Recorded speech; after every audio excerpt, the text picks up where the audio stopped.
There was the Vietnamese War was waging, and I was against the Vietnamese War. I was 15 years old. I decided to start a magazine to campaign against it. It's called Student, and it became the sort of the national magazine for young people.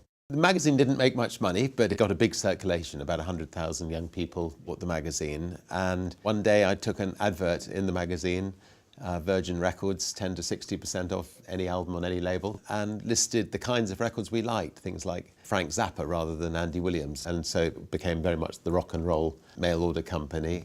And then we started signing our own bands that we couldn't get other record companies to release. We released ourselves.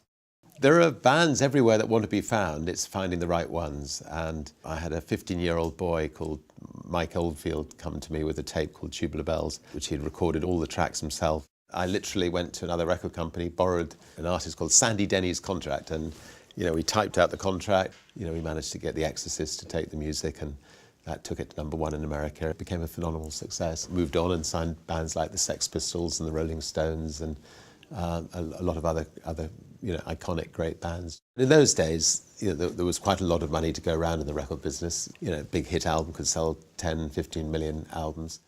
We went into the airline business because I had record companies all over the world, and I was traveling a lot on other people's airlines. And there was one time I took a flight from Puerto Rico to the Virgin Islands, and I got bumped by American Airlines, and chartered a plane, and I came out with a blackboard, and for fun I wrote Virgin Airlines, $29, to the Virgin Islands, walked around all the people who'd been bumped. I filled up my plane, and then as I was landing, somebody said to me, sharpen up the service a bit and you could go into the airline business.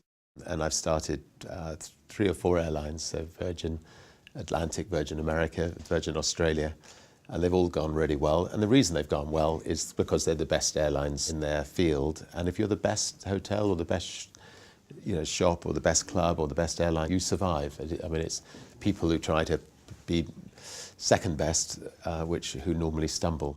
The key to our success is to offer people much more than they'd expect. So we offer a much better than first-class product for our upper-class passengers, but we charge a business-class fare. We offer a class above what people would expect. We do lots of nice little things which surprise people. Just little things like, we give people an ice cream when they're watching a movie, or popcorn, or we have a limousine to and from the plane for our business-class passengers. And we put seat-back videos in our planes 6 years before anybody else did. We're smaller, we're more nimble.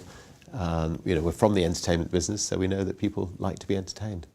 Virgin is always evolving. I start businesses not because I think I'm going to make money out of business. I'm not particularly interested in that. I start businesses because I think I can make a real difference. The main thing to remember, though, is if you do go out to start a business, most people fail. But most people also pick themselves up and try again and again until they finally succeed.